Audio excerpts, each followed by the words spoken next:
శివుడు ముక్కు సగుంతో నన్ను ఏడిపిస్తున్నారు, ఎవ్రీవన్ ఇస్ టీజింగ్ మీ, నాకు ఏం అర్థం కావడం లేదంటే ఒక చేయరారా అని జేబులోంచి చిన్న బైబిల్ తీసింది.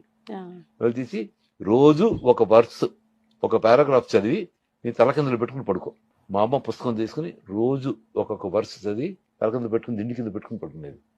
3వ రోజుకి బిలీమి అది ఆగిపోయింది. మా అమ్మ నిద్ర లేచి ఏంటి అనుకునేది, ఏం రావడం లేదు. అద్దంలోకి వెళ్ళి చూసుకుంది, ఆ నీళ్లు రావడం మానేసినాయి. వెంటనే మా అమ్మమ్మ దగ్గరికి వెళ్ళి, అమ్మమ్మ అది అమ్మ నాకు జలుబు రావడం లేదు, నాకు వాటర్. అహోబల్లారావు గారని పెద్ద డాక్టర్ ఉండేవాడు అక్కడ. ఆయన దగ్గరికి వెళ్తే ఆయన మా అమ్మమ్మకి చెప్పాడు, ఇది చాలా రేర్ డిసీజ్ అండి, దీనికి మందు లేదు, అమ్మాయికి పెళ్లి అవడం కూడా కష్టం అవుతుంది, అది ఏదో ట్రై చేద్దాం బట్ గ్యారంటీ ఇవ్వలేవు.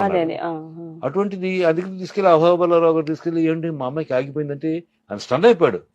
ఎలా ఆగింది, ఏం మందు తీసుకుని ఏం తాగమంటే, ఏం లేదండి ఇలా సిస్టర్ చేతి బైబిల్లో వర్స్ చదివి ఇలా అలాగా అని ఆయన ఆఫ్టర్ 6 months ఆయన క్రిస్టియన్ గా కన్వర్ట్ అయిపోయాడు ఆయన అహోబల్లారావు గారు.